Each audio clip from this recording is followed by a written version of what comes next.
Hi, this is Raghu Marcus and Ramdas here and now. Before I launch into my usual description and edification of some of the most important points of this talk from Ramdas that's coming up, it's from 1994. Amazing talk from Chapman College in Southern California at a Psychedelics Symposium. And I'll give you a couple of highlights, but I just want to do a quickie, a quick. Hey, everybody! Thank you for the support, but we really do need some more support for the Be Here Now network. I think you know all the podcasters and teachers and thought leaders by now that are on the network. That of course include Ram Dass and what I do at Mind Rolling and Krishna Das, Jack, Sharon, Joseph, Lama, Suryadas. So not to go through a list that's growing. And by the way, don't miss Melanie Moser's new podcast, Shakti Hour, which is a wonderful new addition to our family. So I'm quickly going to do this. If you can, please do go up and just do a $9 recurring donation. That's going to go a long way to help support everything that we're doing. Not just the podcast, but those are, of course, super important. The app that we put out, the Heart Mind app, the videos that we're producing and putting out there, the live events that we're going to be, that are coming up that we're in process with, the Life and Balance course, which is 2 years in the making. It's been a lot of work and a lot of people involved. So if you can do that, or just do a one-time donation, whatever works for you, well appreciated. The other way, of course, is the Amazon link, which is on BeHereNowNetwork.com. You just copy and paste it into your bookmark menu, so that whenever you buy anything from Amazon, you quickly just link to that bookmark, that Amazon bookmark, which will get us a few percent of whatever you buy, and it's the most convenient, easy way and productive for everybody in terms of support of Be Here Now Network. And I always come up with a couple of recommendations for Amazon. Of course, you can get anything, and everybody knows that. I'm a constant buyer of supplements on Amazon. But I love books. And there's 2 books I want to recommend. I haven't read them, but I found out about them, and I want to share them, and we can maybe talk about it later on down the line. But one is Lex Hickson, who was on WBAI for many years. He passed, I guess about 20 years ago. And this book is called Conversations in the Spirit, and he must have transcribed these interviews that he did. And you've got Ram Dass, of course, and then Alan Watts, Kalu Rinpoche, Swami Muktananda. I'd love to hear that one. So that's a fascinating book that I'm going to pick up. And then the other one that I'm going to recommend is by a Tibetan monk. He's French. His name is Mathieu Ricard, and it's called Altruism, the Power of Compassion to Change. And that would seem to be, to me, something extraordinarily important for us all to share and to read this book in these times, which are so very, very critical. And with all of us going through the enormous amount of changes that have been initiated since the beginning of the year with the change in the administration. Need I say any more? We do need to cultivate compassion to change ourselves. So those are a couple of books. As I say, just get up there and Be Here Now Network and just copy and paste into your bookmark menu our Amazon link. Okay, so this talk is Live Awake. It's from, as I said, Chapman College, 1994. I think the way Ram Dass talks about it, it's kind of a very conservative institution that was hosting a psychedelic symposium. So now for everybody out there, this is a really great talk that is central to Ram Dass's psychedelic experience starting in 1961 with psilocybin that Tim gave him, Tim Leary, and carried all the way through his experience with Maharaji and Neem Karoli Baba, and his experiences as he kept using psychedelics for various reasons over time, and some of how that affected him and how he sees it affecting the culture in general. He says it guided the course of his life.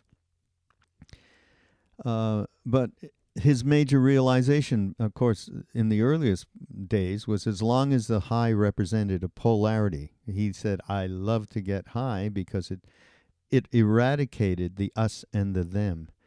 But that polarity would still exist, because when you get high, that means there's a low on the other end of that. And to him, that meant he wasn't free. What else did I want to highlight? Of course, he talks about ending up working with dying people, and the way in which that took him to what he calls the edge of awakening, which is a similar experience, of course, with psychedelics. And he says, psychedelic, if used in the right setting, is a brilliant way to start inner work. And of course, we were told directly from Maharaji when we asked him about psychedelics, which he had taken a couple of different times with Ram Dass. And of course, nothing happened, but he said this was great for beginners, good for beginners. It allowed you to come and have what he called darshan of Christ, or darshan of the one. If Christ is not a good analogy for you, you can use any kind of spiritual figure. It allows you to come into darshan with Christ for a few hours, but then you have to leave. And he said, ultimately best to feed people. Boy. So, what else? Falling into love. When he talks about being with dying people, falling into love allows the mind to be fresh, moment to moment. It allows people to be who they are now. And ultimately, he talks about cultivating two planes of consciousness. And this is a common theme throughout many, many, many of his talks, where the difficulty is seeing the suffering around us and feeling like, oh my God, how could this possibly be on one hand, and what can we do about it? And it's where you can hold space, where you see how poignant it all is, and to be in a place through major practice, and of course psychedelics do help with that, where you see it is all unfolding lawfully. But as a human, with a human heart, it hurts, as he says, it hurts like hell, and you do what you can to change it. And how do you cultivate those two planes of consciousness simultaneously is a lot about what practice is about, what our purpose in life is about. So I always appreciate when Ram Dass brings that up, because that's certainly, is it not a central thing with what is going on today and how we're dealing with our reactivity and our polarization and some of the social injustices that are going on. So again, this is a key talk from Ram Dass around his evolvement through psychedelics. And so here it is. Live awake. Ram Dass, here and now. Hi.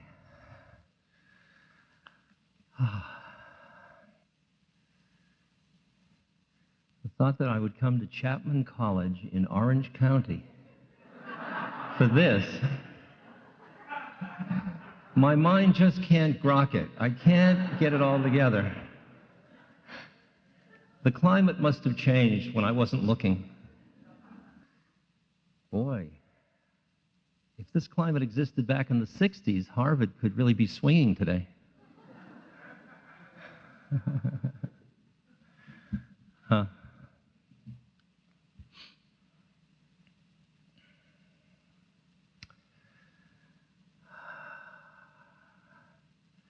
You know, this audience in particular, I can say to you, there are so many levels on which we could share. You know, we could just sit here silently for about a half hour and probably have the essence of the wisdom. Because obviously, well, it's obvious to me, I don't really know a hell of a lot more about all this than you do. And those of you that have heard my lectures know that I use my first name, Ram, as an acronym for rent-a-mouth. And basically, I just think of myself as a mouth that speaks what we are trying to figure out and understand. And because when I say something that's about as wise as I get, I look out and a lot of people going like that. And I think, how do they know? And if they know, why am I up here saying it? I particularly like speaking to very conservative groups where I'm introduced with everything except psychedelics. You know, he was at Harvard and then he did research on consciousness and went to India and I think, what happened? Something's missing, you know, and I get up and I say the most significant single event of my life happened on March 6, 1961, when Tim Leary gave me psilocybin. And I can feel that the lips get very tight. And I say, I've taken it hundreds of times since then, LSD and all of the mishpacha. And so you must assume that that anybody that's done that must be psychotic. But I would point out that you paid to come and hear me.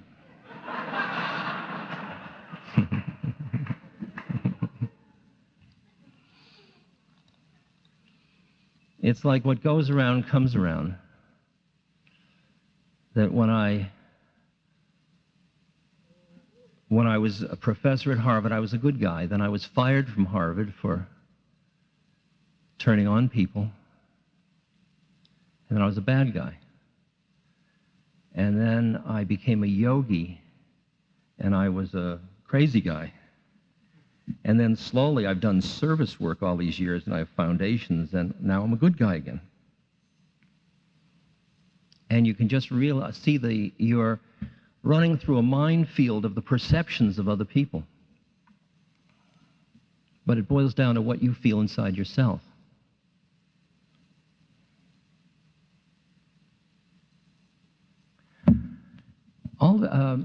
Houston Smith said, he said, it's clear that, I think I've got it written down, he said,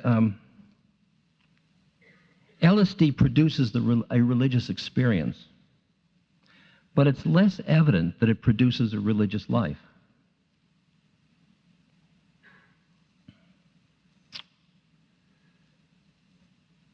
And I've been examining that, and I realize that, of course, it's less evident because you don't have any criteria for measuring that very simply. But I think I could say quite honestly that what happened to me in 1961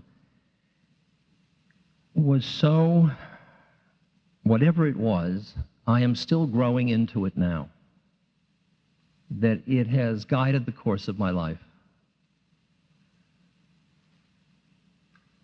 That it cut through at such a profound level my ability to keep people as them. And though I've tried, because this culture is very good at keeping everybody as them, so that you're almost totally alienated. Whatever it was that happened to me then keeps undercutting that ability to distance myself from other people in my mind without realizing that I'm doing a mind trip on myself. because the inner validity of the experience of us was so profound. And us, then the next step out on the next plane of consciousness is one. That there's only one awareness manifesting through all these different consciousnesses.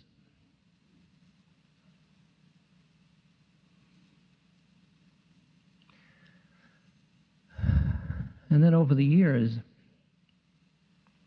as I enter into that one, there's no longer a one, because there's no longer a two.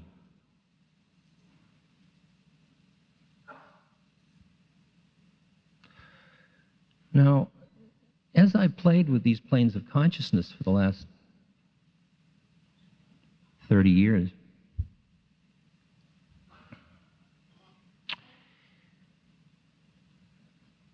many, many times I saw myself trying to stand somewhere in the whole process, like getting high. I mean, I really love to get high. And for many years I got high as often as I could. And I don't think it was until probably the middle 70s, and I started psychedelics in 61, that I began to see that as long as high represented a polarity from low or down, I was still stuck in pushing something away. And that if I were going to be free, and that was the shift, the significant next shift that happened to me, was the recognition that I didn't want to just get high where I was always off balance for fear I'd come down. I wanted to be free. And I recognized that free meant that I couldn't be standing anywhere. Or conversely, in the language you and I can understand, I must be standing everywhere.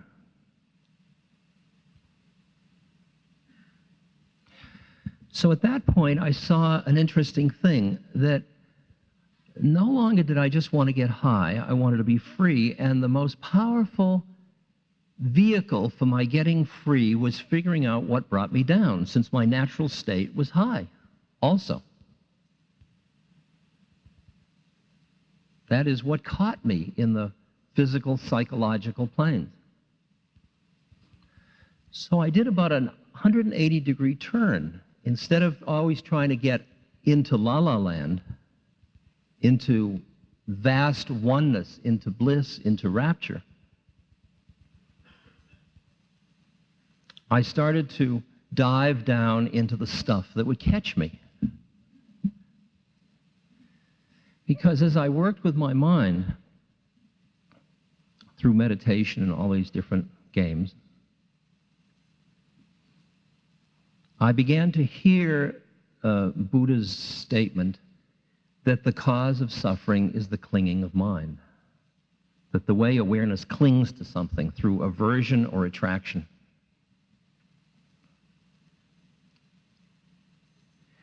And I wanted to free my awareness from identification. Now, it's easy to do that in a cave. You got nothing that brings you down. But try living in the city. Try living in the city with your family. Try living in the city with your family and having a job. Try living in a city with your family having a job in the United States. I mean, I can keep going. I mean, you like this one? Try that one. So they get fiercer and fiercer. It's much easier to stay high in a village in India, economics and all, than it is in Orange. Well, I don't know about Orange. Considering this, I really don't know about Orange.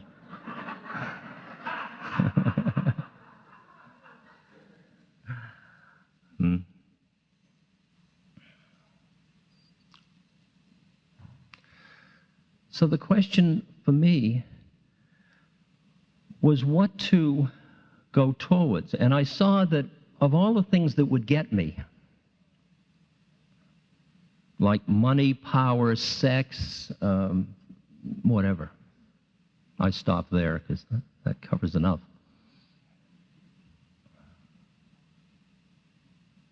Death, it's a good one. See, I could see that death was such a no-no in our culture, that people were so freaked about death, and that somehow because of that psilocybin and all the rest of the LSD, there was something that happened in me. I didn't have that same fear and denial and all the business about death. Partly I picked up in India through my guru and through my training all the ideas about reincarnation, but there was no question that awareness was not an identity with the physical being. And I had been a Harvard professor in which there was no question but that awareness was an identity with the brain.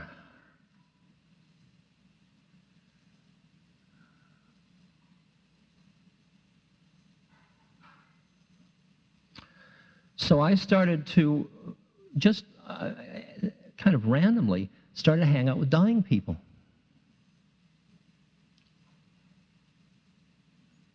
Because it was the thing that brought me closest to the edge of the mystery, where almost without exception, everybody in our culture has an aversive identification, pushing it away. And Ralph and Tim and mainly them, my name was used, but did the psychedelic experience, which was a translation of the Tibetan Book of the Dead as a manual for having a psychedelic experience, for a death rebirth experience, because the parallels were obvious.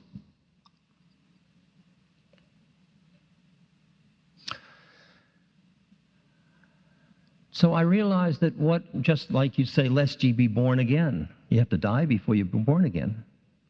And I saw that my process was dying to who I thought I was. Who I thought I was must die for who I am to be. Who I am could include who I thought I was, but it couldn't, who I thought I was couldn't exclude everything else.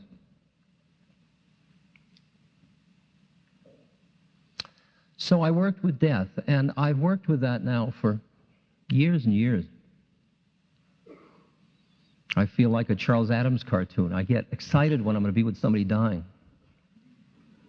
because it's a place where most of the defenses and the will start to dissolve, and there's like this space in which if the person isn't surrounded by people that are freaking themselves about death, there are these openings of consciousness that are just breathtaking.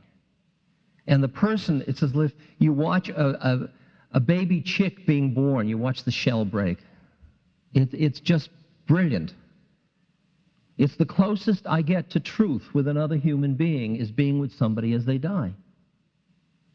Because there's nowhere to hide, there's no need to hide. The only person that would be hiding would be me.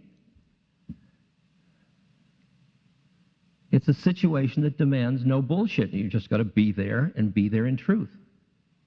And if you're frightened, say, I'm frightened.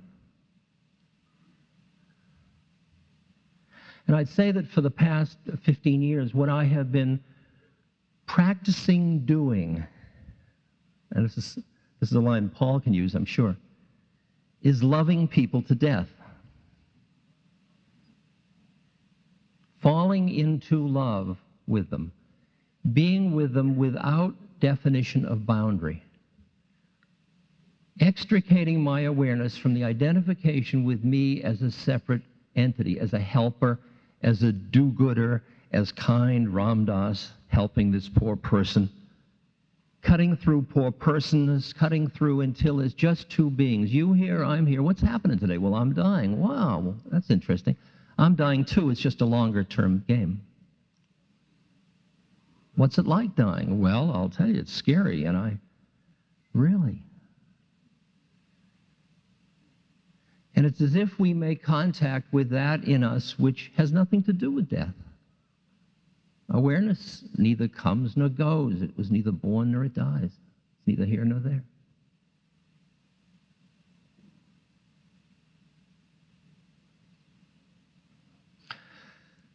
So,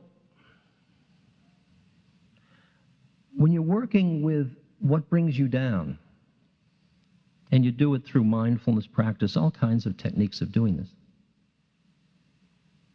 there is a toxicity that builds up. It gets to you after a while. There's toxic fumes, so to speak, from the stuff you work with all the time. So every 2 years or so, I've taken LSD, or psilocybin, or mushrooms, or something, for a couple of motives. Partly, I'm sure, to remain, keep my dues, my membership in the club.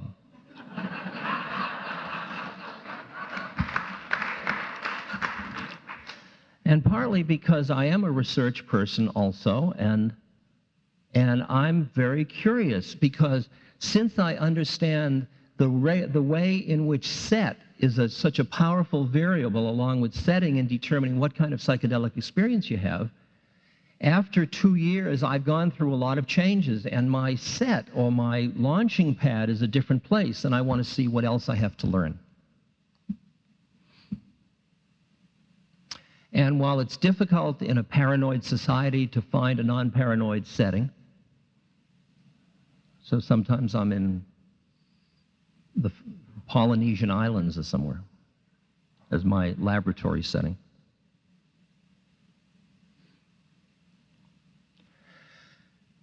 And what those experiences have been like often is a reminder, once again, of what I forgot. A reminder of the way I got stuck yet again. Because here I am doing all this stuff with, like, working with homeless, working in the Guatemalan highlands with people whose all their relatives have been murdered, working with the blind in Nepal and India. And I'm not a good guy. I'm just doing that because it keeps me close to the edge of that stuff. I'm working on myself. I'm not doing that out of a narcissistic me generation mentality either. I understand that if I try to help you and I'm busy being somebody trying to help you, I'm like Typhoid Mary. What I am giving you is forcing you into being somebody being helped. But between helper and helped, here we are behind it. But my mind is an environment that's trapping your consciousness. And so in a funny way, even as I help you, I'm creating suffering in you. I'm isolating you. So I begin to see very more and more clearly that I have to work on myself to become more spacious in order to be available to you, to free you to do what you need to do, so that my actions with you, whatever they happen to be, whether I'm holding you as you die, or having an administrative discussion with you, or buying gas from you, or whatever, that my consciousness is not creating an environment that catches you in having to be somebody. You see it particularly in dying. Like my dad, he got to be 88, and my stepmother had died, and we'd been through all that together. And he got very quiet inside. And he just smiled a lot. And my father was not that kind of a person. He was an actor, an achiever, an upwardly mobile person that was always, well, Rich, what'll we do today? We were always hammering something, lopsided, as I recall. We had to do something all the time. And here we were now, just hanging out, holding hands, looking at the sunset, and he had this kind of shit-eating grin on his face all the time. And we'd wash him and worship him and oil him, and he never said anything. He just smiled all the time. So my brother came over, who had a hard time with my father. He went in and said, "Hi, Dad, how you doing?" And my father didn't say anything, just smiled. And my brother went out and said, "Bastard still won't speak to me."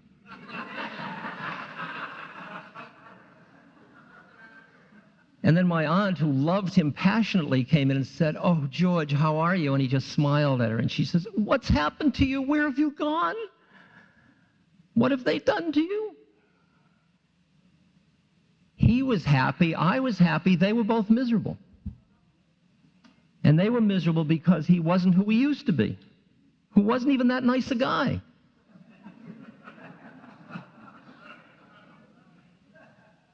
And it's interesting to allow your mind to be fresh moment to moment to moment to moment to moment. So you give a person a chance to be who they are now, not who you've got them pegged as who they ought to be.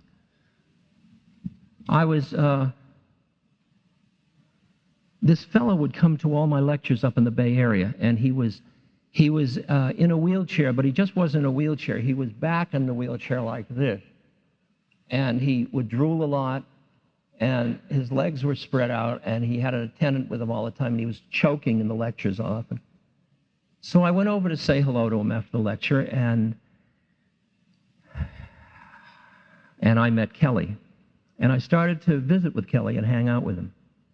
Kelly could only speak because you could hold his finger over an alphabet board, and he could do letter by letter. He had been 11 years old, and he had been hit in the side of the head in a fight at a baseball game.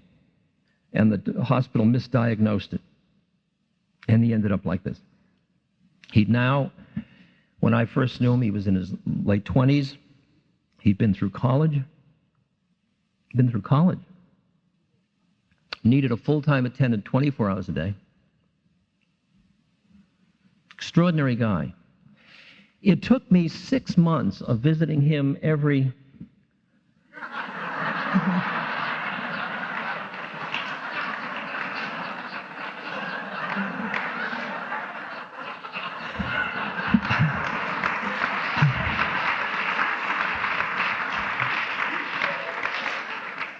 It took me 6 months of visiting him every couple of weeks before I could be with that being without getting reactive to the physical trip his body was going through this life. And the minute I did that, I kept finding him in there deeper and deeper and deeper. But his symbolic value was so powerful that it took me, and I've really been training myself, a hell of a long time to get through it. I mean, and then we could meet behind it, and then he could say, "I'm having a hell of a time with my anger and my horniness in here, because I'm in this body that doesn't do this stuff." And we talked from in there until pretty soon, even though he was speaking through the alphabet board, I never even noticed it anymore. It was just a form of communication. We were just hanging out together. And you can see who in the society has symbolic value that's so powerful that you never can get through it. Like, because I'm a Jewish boy from Boston, upwardly mobile, money has always been a thing with me. My father always loved rich, important men.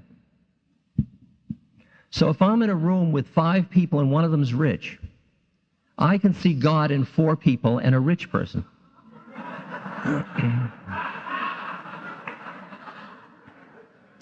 So in the same way I hang around dying people, I hang around rich people. They're suffering too. And it's extraordinary to keep working to get through my own projective mind. So what I'm seeing as I'm talking to you is the way in which the whole process of coming from 61 to 94 is a process of slowly loosening the hold of awareness the way it clings, either through aversion or attraction to stuff, till my awareness is just present. And it's not like I just rest in awareness and I'm not in form.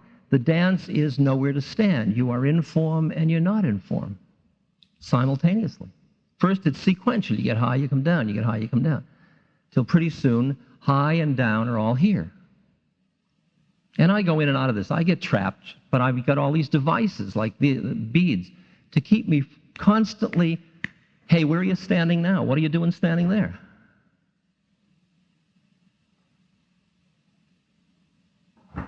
And I take the psychedelics, and generally they teach me something.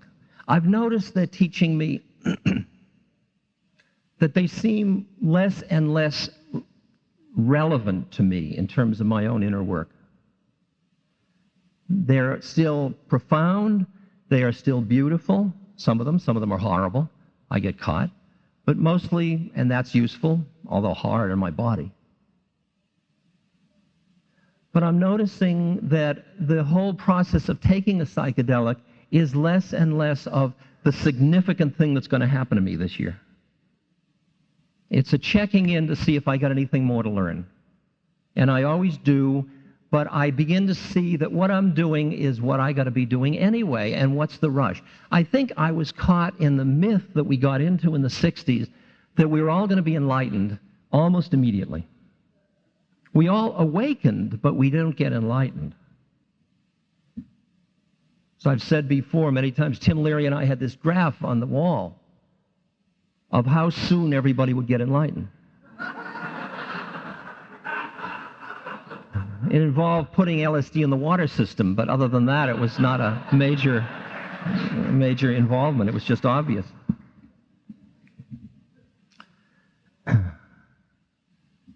And I'll tell you, I mean, I know this is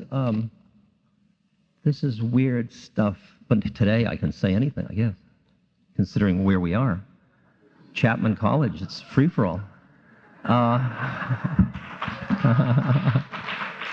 Honors to Chapman, I must say. I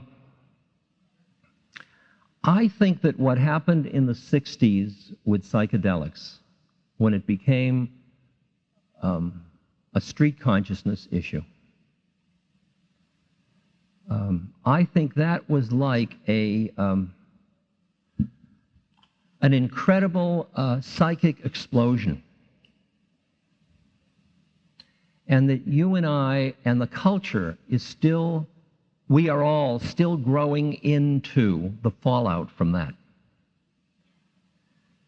That what seems to me happened, at least for me and for the people around me at that time, was that we began to see the relative nature of reality. We saw that our storylines, who we thought we were, who our parents thought they were, what we thought we were doing, where we thought we were going, how old we thought we were, all of it was just one plane of reality. It was all overdetermined that we would learn this. I mean, science was showing us that. Physics and genetics. Communication and transportation were changing our concepts of time, made time be much more liquid and flexible. And I think, and then the minstrels, the rock and roll movement, carried that message of more than one plane of consciousness out into the back regions of the world. I mean, at the height of the Soviet Union, American rock songs were a healthy part of the underground.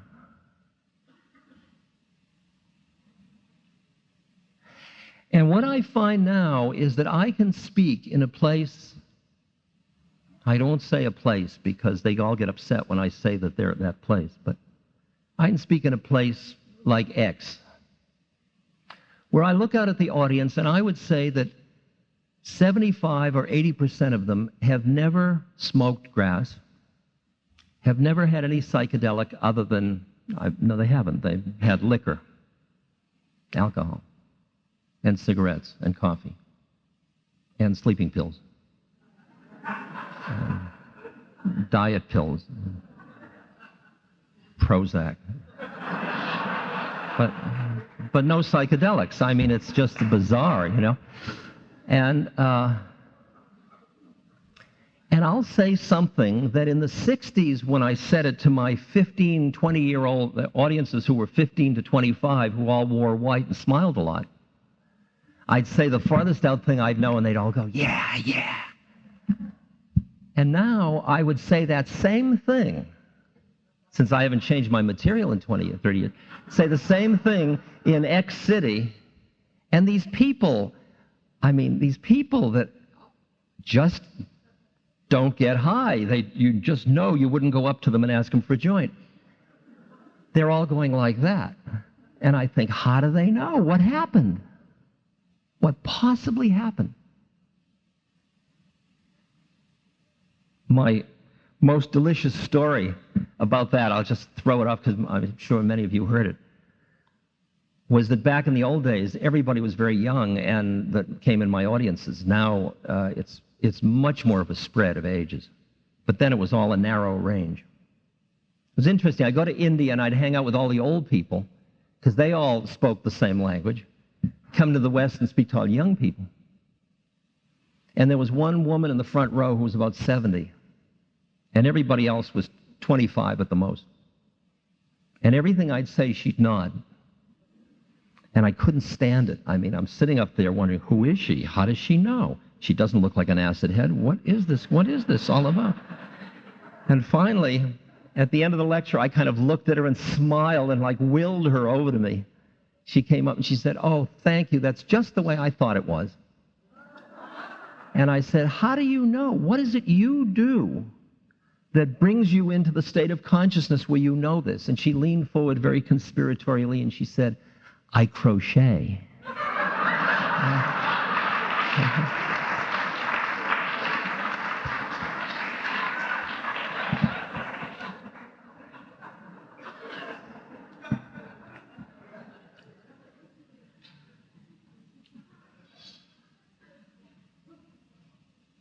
But when I look at the audiences now and I see how much mainstream stuff that I do is received, I would say that what happened in the 60s really happened. And that the inertia of the habits of thought we have, I mean, the inertia is reflected in the incredible way in which people are identifying with ethnic groups or religious groups or sexual groups or anything, holding tight to their identity and killing to defend their identity. Those are old models.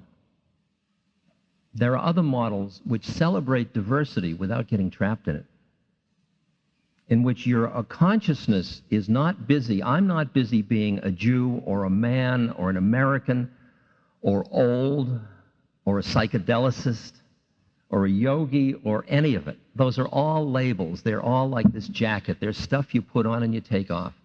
When I meet you, you're another being just like me. What's your trip? Who do you think you are today? We got to meet through form, but we don't have to get trapped in it. It's like, I drive an MG. What do you drive? I'm an MG driver. Yeah. But dear, we're in bed. No, I'm an MG driver. You know, it's like...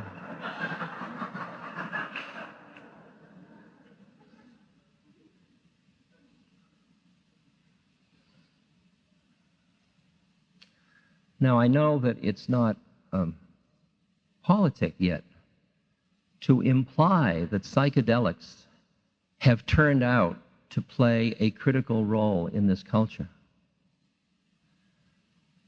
But I basically think they have. I think they were a pseudopod starting back in the 40s and 50s through the Beat period into the 60s. I think that that way, and it's really interesting. I'm here in LA giving a lecture this weekend on Aldous Huxley for his 100th birthday anniversary. And when Aldous wrote his book Island, which I'm sure many of you have read, he presented a model of how a conscious community could be. And the education was ecologically based, and it was much more, I mean, he wrote this in 60. And now, he's so timely now. And then at around 15 years old, the first 15 years, you had to become somebody. You went into somebody training. And then around 15, you went through a ritual, an initiation in the culture, in which you climbed the side of a mountain, came down the side of a mountain with other people with a lot of help, but it was a very scary initiation, a physical feat of strength and determination and all. And then you went from there into this meditative open temple, and you were given the moksha medicine. And the medicine put your whole somebodyness into perspective. It was something that reminded you of the formless root, or the formlessness that is immanent within form. As the Tibetan Heart Sutra says, form is no other than emptiness, emptiness no other than form.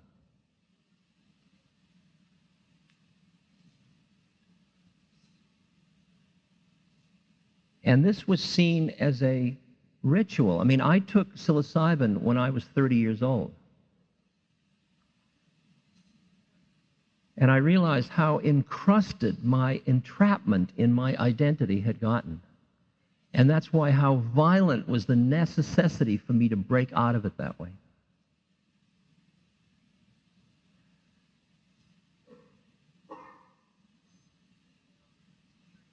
I'm going to Israel in a few weeks and meeting with people that help the Arabs and Israelis hear each other, listen to each other.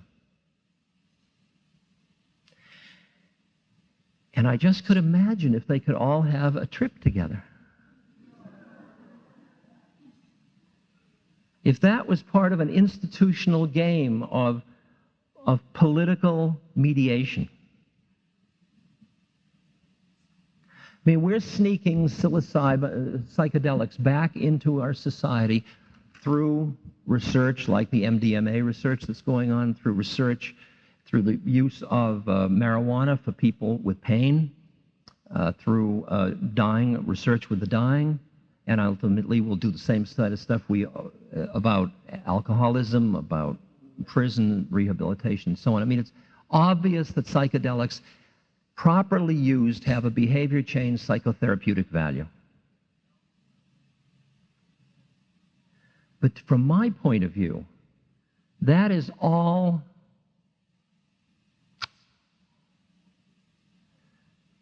it is all underusing the vehicle.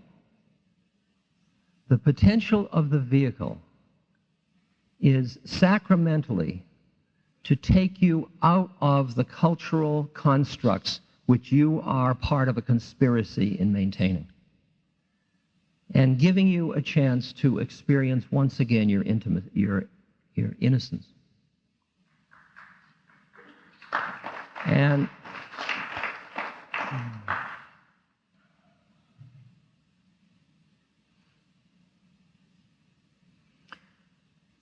And you can feel, because of who has control of the social institutions of religion, and what's happened to the Native Americans up in the Northwest and so on, how difficult it is for a society that is frightened, as ours is.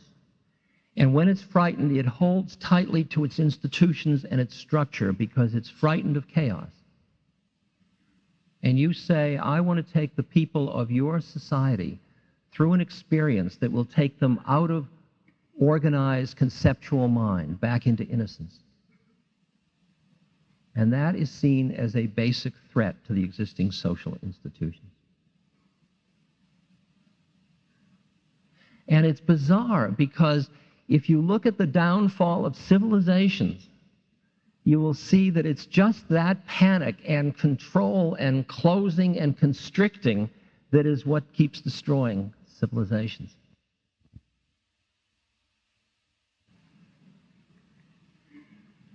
This is a very subtle and profound issue, because there isn't, and I'm going to stop now, I'm sorry I've gone so long, there isn't any problem, whether it's population, environmental issues, justice issues, resource distribution and equity.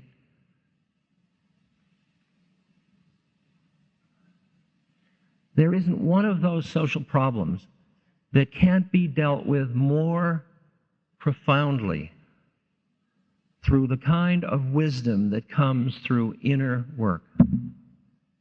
And psychedelics is clearly, if used with the right set in a supportive setting, is a brilliant way to start that inner work.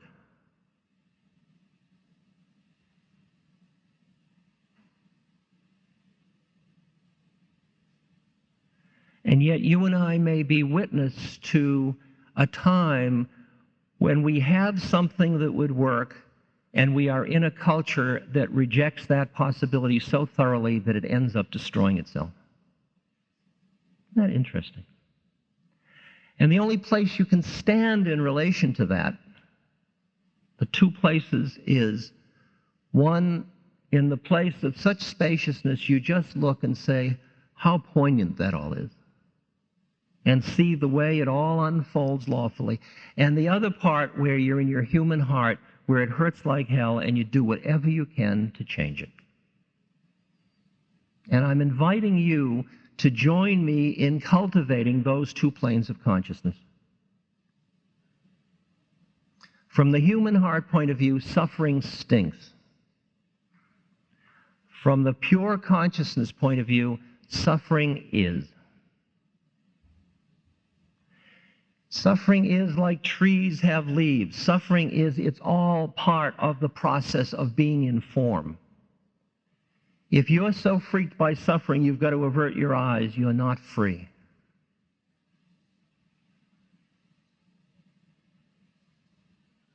A few months ago, I took a sacrament that I think in the liturgy it's referred to as toad slime. And in this particular experience, it's a 9-minute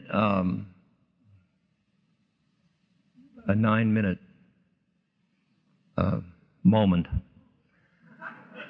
And in this particular time I took it, I've taken it several times, I turned into a very large black woman. And I was surrounded by beings who were children, all suffering, hungry, frightened, sick. And I found myself opening my arms to draw them all into myself. At the same moment, Paul gave a vivid description. I wasn't throwing up, but I was gagging on it all. I was, and at the same moment, I was in absolute ecstasy. I've thought about those levels. The ecstasy of just being part of the total dance of life, not looking away from anything. The compassion that wants to take it all into yourself, because you are all of it. And the ecstasy of just seeing the way formless comes into form, the dance of Shiva, the beautiful dance of the Nataraj.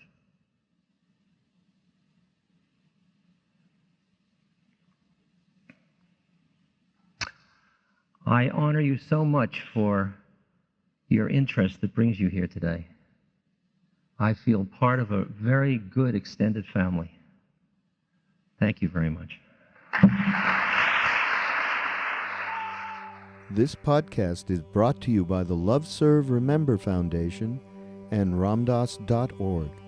We appreciate you listening, and we appreciate all the support that you've given us.